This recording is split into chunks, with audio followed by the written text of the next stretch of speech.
अस्सलामु अलैकुम वरहमतुल्लाहि वबरकातुह।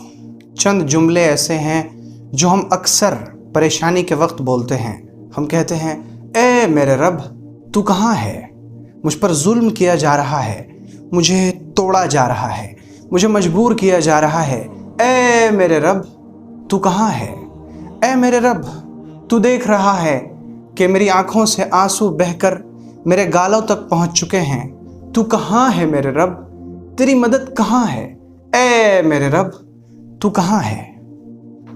मेरा कलेजा जल रहा है, मेरा सीना फटा जा रहा है, मेरा दिल चूर चूर हुआ जा रहा है। ए मेरे रब तू कहाँ है?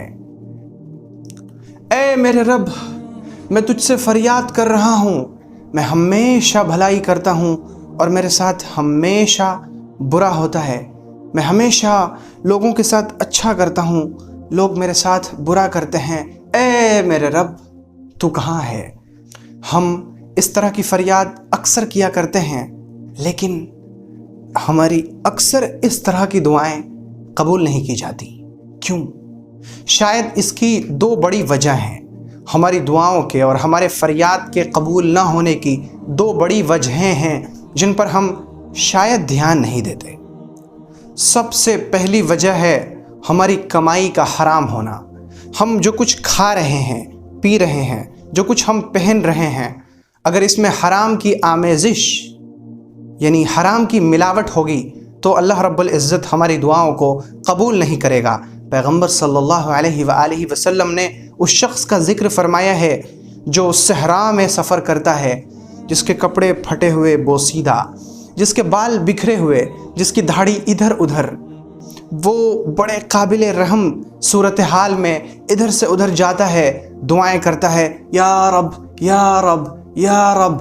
पैगंबर सल्लल्लाहु अलैहि वसल्लम ने फरमाया, उसका खाना हराम, उसका पीना हराम, उसका लिबास हराम, फ़अन्ना युस्तजाबु लह, उसकी दुआ कैसे कबूल की जाएगी? तो दुआओं के कबूल ना होने की सबसे पहली वजह है हमारी कमाई में हराम की मिलावट का होना। हम अच्छे पैसे भी ले रहे हैं, साथ में थोड़ा सा रिश्वत भी मिला ले रहे हैं। हमारी कमाई पूरी की पूरी हलाल है, लेकिन साथ में थोड़ा सा बैंक का इंटरेस्ट भी मिला ले रहे हैं।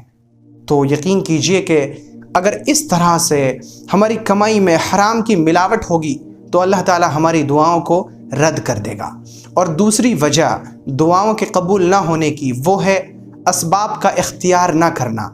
यानी अल्लाह रब्बुल इज़्ज़त ने इस दुनिया को असबाब के मातहत किया है। यानी अगर तुम आग में हाथ डालोगे तो हाथ जलेगा, चाहे तुम हज़ारों तस्बीह और ज़िक्र पढ़ने के बाद ही क्यों ना हाथ को आग में डालो।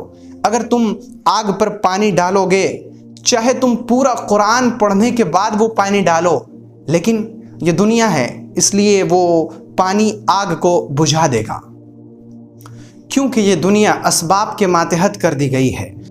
अल्लाह रब्बुल इज़्ज़त उस शख्स को पसंद नहीं करता जो जानबूझकर जालिमों से टकराए और फिर जब उस पर जुल्म हो तो वो फरियाद करे, ए मेरे रब मुझ पर जुल्म हुआ है, ए मेरे रब मुझे तोड़ा गया, ए मेरे रब मुझे मारा गया। अल्लाह ताला ऐसे शख्स को पसंद नहीं करता। अल्लाह ताला उस शख्स को पसंद करता है जो पहले एक्सरसाइज करे, अपने जिस्म को मजबूत करे, फिर वो तैयार हो, फिर कहे, ए मेरे रब मैंने तैयारी कर ली, अब मदद आप कीजिए। एक शख्स को अपनी लड़की के लिए कोई रिश्ता चाहिए, वो शख्स हमेशा घर में बैठा रहता है, घर के किसी अंधेरे कोने में जाकर वो अल्लाह से फरियाद करता है, ए मेरे रब मेरी बच्ची का रिश्ता करा दे, ए मेरे रब मेरी बच्ची की शादी करा दे। अल्लाह ताला उस शख्स को पसंद नहीं करता। अल्लाह उस शख्स को पसंद करता है जो अपनी लड़की के रिश्ते के लिए घर से बाहर निकलता है, लड़का तलाश करता है, फिर लड़के के घर पर जाता है, लड़के के वालिदैन से गुफ्तगू करता है, फिर हाथ उठाता है और कहता है, ए मेरे रब मैंने असबाब इख्तियार कर लिया, अब मदद करना आपका काम है, मेरी मदद कीजिए।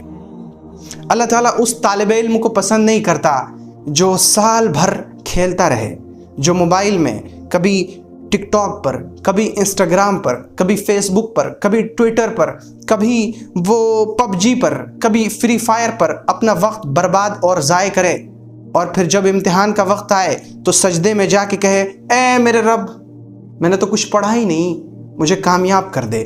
اللہ ایسے طالب علم کو پسند بالکل بھی نہیں کرتا۔ اللہ تعالیٰ اس طالب علم کو پسند کرتا ہے جو سال بھر پڑھے، راتوں کو جاگ کر پڑھے، محنت کرے، اپنے اسکول کے فرائض کو پورا کرے، اور جب امتحان کا وقت آئے تو وہ کہے اے میرے رب میں نے کتاب پڑھ لیا، اب کامیاب کرنا آپ کا کام ہے، اے میرے رب مجھے کامیاب کر دے۔ اللہ تعالیٰ اس شخص کو پسند نہیں کرتا جو ہمیشہ اپنا وقت ضائع کرتا رہے، موبائل میں لگا رہے اور پھر کہے اے میرے رب میرے پاس پیسے نہیں ہیں، اے میرے رب مجھے روزی دے۔ اللہ اس شخص کو پسند کرتا ہے جو روزی کے اسباب کو تلاش کرے، جو ملے ہوئے موقعوں کو استعمال میں لائے اور پھر اللہ کی طرف ہاتھ اٹھائے اور کہے اے میرے رب اسباب میں نے اختیار کر لیے، اب مدد آپ کیجیے۔ اللہ تعالیٰ اس بیمار کو پسند نہیں کرتا جو اپنے بستر پر پڑا کراہتا رہے اے میرے رب مجھے شفا دے، اے میرے رب مجھے عافیت دے، اے میرے رب مجھے صحت دے، اور دوائیں اس کے سرہانے رکھی رہیں، یا وہ دوا لے ہی نہیں، وہ ڈاکٹر کے پاس جائے ہی نہیں، اور صرف دعاؤں پر دعائیں کرتا رہے، تسبیح پر تسبیح پڑھتا رہے، ذکر پر ذکر کرتا رہے۔ اللہ تعالیٰ اس شخص کو پسند نہیں کرتا۔ اللہ اس بیمار کو پسند کرتا ہے جو ڈاکٹر کے پاس جائے اور صحیح ڈاکٹر کے پاس جائے، پھر وہ دوا لے اور درست دوا لے، پھر دوا کھائے اور وقت پر پابندی سے دوا کھائے، اور پھر دعا کرے اے میرے رب میں نے دوا لے لی، دوا کو نفع بخش بنانا، دوا میں شفا دینا آپ کا کام ہے، اے میرے رب میری دوا میں شفا عطا فرما۔ دراصل ہماری دعاؤں کے قبول نہ ہونے کی یہ بڑی وجہ ہے کہ ہم اسباب اختیار کرتے نہیں، صرف دعاؤں پر تکیہ کر لیتے ہیں۔ تو اے میرے بھائی اور اے میری پیاری بہن، ہمیشہ یاد رکھیے کہ دعائیں بغیر اسباب کے قبول نہیں ہوتیں، اور اسباب بغیر دعاؤں کے فائدہ نہیں دیتے۔ اسباب بھی اختیار کیجئے اور دعا بھی کیجئے۔ جب دعا اور اسباب دونوں مل جائیں گے تو پھر آپ کا کام بن جائے گا، کیونکہ جو شخص صرف دعائیں کرتا ہے اللہ تعالیٰ اس کے آنسو دیکھتا ہے، اللہ تعالیٰ اس کی کراہ سنتا ہے، اللہ رب العزت اس کی سسکیوں کی آواز کو بھی سنتا ہے، لیکن وہ چاہتا ہے کہ میرا بندہ جس طرح مجھے اپنی سسکیاں سنا رہا ہے، اسی طرح سے یہ بندہ مجھے اپنے قدموں کی وہ چاپ سنائے جو یہ کوشش کے لیے چلا ہو، جو یہ محنت کے لیے چلا ہو۔ میں اس بندے کی محنت دیکھوں، میں اس کی کوشش دیکھوں، میں اس کا اسباب اختیار کرنا دیکھوں، پھر میں اس کی سسکیاں سنوں تو میں اس کی دعا قبول کروں گا۔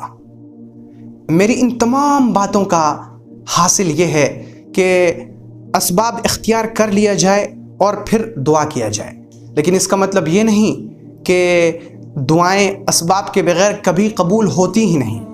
اللہ تعالیٰ بہت سی بار بہت سارے معاملات میں اسباب کے بغیر بھی دعاؤں کو قبول کرتا ہے، لیکن یہ ہوتا بہت کم ہے۔ دنیا کا عام قاعدہ یہ ہے کہ پہلے اسباب اختیار کیا جائے اور پھر اللہ پر بھروسہ کیا جائے اور دعا کی جائے۔ تو ہم عام قاعدے کے حساب سے چلیں تاکہ ہمیں پریشانی کا سامنا نہ کرنا پڑے۔ آئیے اسباب اختیار کرتے ہیں، دعا کے لیے ہاتھ اٹھاتے ہیں۔ میں آپ کے لیے دعا کرتا ہوں، آپ میرے لیے دعا کریں، صحت اور عافیت کے لیے۔